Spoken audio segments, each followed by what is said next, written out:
social media is their reality. Yeah, if I'm feeling down, then I'll look on those things and they'll just make it worse. They have designed their algorithms and their networks exactly to cater to human pathology in its most extreme forms. I originally set out to make a documentary that explored the possible positive benefits of diminished or controlled social media use. What I actually uncovered was something far, far darker. Now, we've had this guy, Tusk. He's the elephant in the room. Tusk! This fella who is the president of the EU Commission, Donald Tusk, and he's come out this week and said that there basically should be a special place in hell for those who promoted Brexit without even a sketch of a plan of how to carry it out safely. This is spoken by a man who, with his dark suit unelected colleagues, has spent the last 2 years or more, certainly 2 years, seeking to throw spanners in the works of Brexit at every opportunity. And he also complained that there were not enough leaders on the side that wanted to stop Brexit. Well, what do you mean? There was a referendum. The public decided by a majority to come out. So what do you mean, leaders to stop it? It was a referendum. But of course, these guys have no interest at all in Britain coming out. So we've now reached this point. Now, you'll probably know more by the time you hear this, because Theresa May is going out to Brussels to meet with these characters and try to get the current deal, which has been rejected by Parliament, changed to the point where the parliamentary majority can get it through. So this is where we are as I speak. You've got Theresa May, the Prime Minister, putting forward a deal for Parliament to vote on to come out of the European Union. When we're hurtling towards the official exit day very quickly in March. Parliament voted that down by a massive historic majority. So she says, I'm going to go to Brussels and I'm going to renegotiate it to try to get something that you'll vote for. Okay, fine. But this dark suit mafia like Tusk and Juncker, when he's compos mentis, which is not very often after lunchtime, they're saying we're not going to change it. So what you'd say then is, okay, Parliament won't support it, you won't change it. So what's going to happen is when the deadline day comes in March, Britain is going to leave the European Union without an agreed deal for trade, etc., with the European Union. Okay, that's what's going to happen.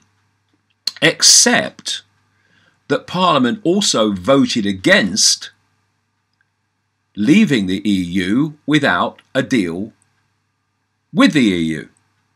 So let's work this out. May's deal is voted down, yep. The EU won't, as they're saying at the moment, won't renegotiate, so the deal can't change.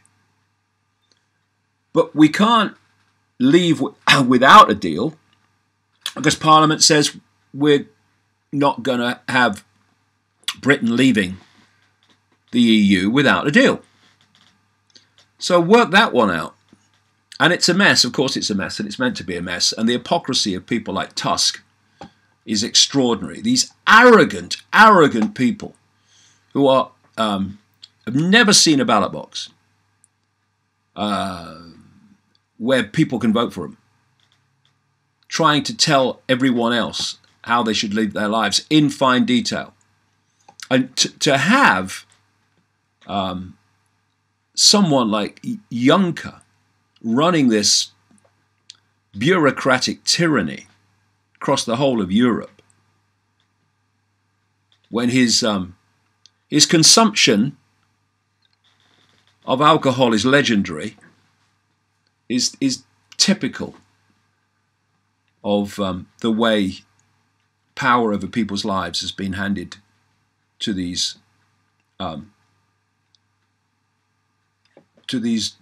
despicable people. Now, Jeremy Corbyn, leader of the Labour Party, well, he has been prevaricating about Brexit all along. He has been, in his political career before he became leader, was very, very against Brexit. Against the European Union. But since the Brexit vote, he campaigned to stay in because the Labour Party around him insisted on it. And the situation now with the Labour Party is that they are, they basically don't really have a position, except they don't want to leave without a deal, which is part of this whole kind of straitjacket that I've just described. However, this week, you can see it on davidicke.com, under the headline, "Proof that Corbyn hates the EU, video shows that Labour leader branding the bloc a military Frankenstein and the European empire of the 21st century." Now, I mean, how could anyone who's observed the EU not think that that was a sensible position? It is a European empire, and it is a military Frankenstein, and wants to become, more so with its European army. It's interesting to watch the video, the clip of Corbyn's speech, because you see the difference between someone outside of political leadership and people in political leadership. And this is the story. Jeremy Corbyn's hostility towards the European Union has been laid bare in a newly unearthed video recording. In the extraordinary footage, the Labour leader attacks the Brussels club, branding it a European empire of the 21st century and a military Frankenstein. The footage will be a severe blow to Labour Remainers, of which there are legion in the political party, not among the public level of the party, branding it as a European empire of the 21st century. And the Remainers want to overturn Britain's Brexit so that we stay in the European empire of the 21st century. Dating from 2009 and obtained by a left-wing website, the Red Raw, the video shows Mr. Corbyn mocking the concept of holding repeated votes on the same issue.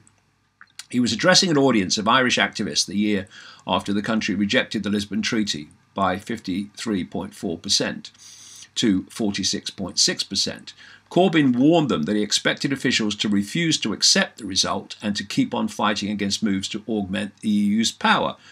Don't scrap your posters, he says. Don't recycle them because you're going to need them for a third referendum. And, of course, that's exactly what turned out there. Another referendum and overturned it. And his speech is very good. But the point is this.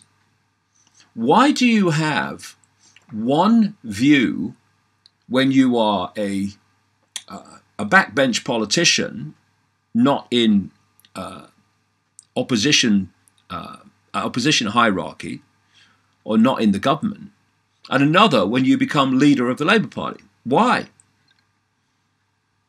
Because it's expediency. And what we need urgently is for people in politics to say what they think and stand for what they believe. And if people don't like it, well, fair enough, they have a right to not like it, but I have a right to say it. But instead, this is how politicians who go into politics with some genuineness, wanting to make a genuine difference, it's why they get sucked in. They get sucked in by compromise after compromise after compromise after compromise, to the point where what they stood for before they went is no longer visible. It's gone. It's been compromised out of existence. And, you know, what's Corbyn? Was he late 60s, early 70s, something like that? I don't know. That kind of, you know, ballpark, as they say. How old do you have to be before you just say, sod it, I'm going to stand up for what I believe? And if that means that, you know, these people say this about me or these people don't support me, well, fair enough. But the point is, I'm going to stand for what I believe is true, what I believe is fair, what I believe is just, and I'm not going to compromise that for political expediency. Because a group of still Tony Blair worshipping Labour MPs and EU worshipping Labour MPs and Israel worshipping Labour MPs are going to be hostile towards me if I say what I think. There is no point in going into politics unless it's to do what you believe is right. So here we have the real Jeremy Corbyn, unless he's been now taken through the perception program transformation. Let's give him the benefit of the doubt that he hasn't. Here's the real Corbyn saying what he thinks about the EU, and then you have the prevaricating Corbyn saying that we mustn't leave the EU without a deal, and putting spanners in the works, because they have. What should have happened is that the Labour Party and the Conservative Party, forget the Liberal Democrats, they're a lost bloody cause in terms of the EU and almost everything else. But the Labour Party and the Conservative Party, the government, should have come together and said, look, we've had this referendum. The people have said they want to leave.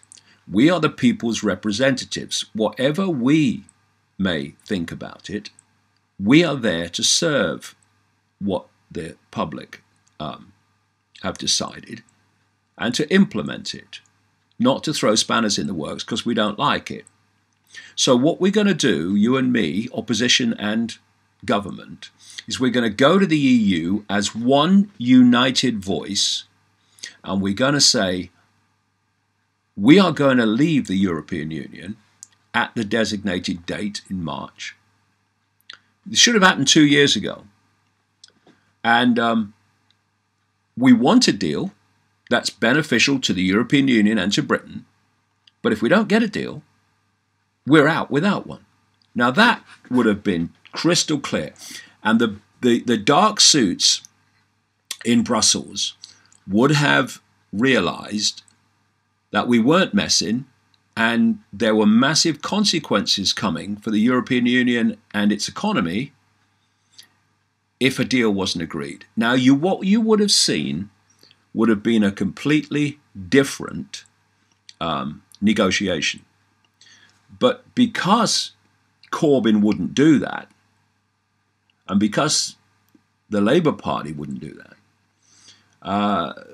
the waters were muddied, and the aces in the negotiations were all handed to the bureaucrats. And now, of course, it's at the moment, things may change, but at the moment it's game, set and match to the bureaucrats.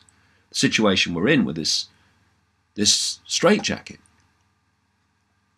And like I say, for Donald Tusk to say what he said when they have worked to that end is staggering.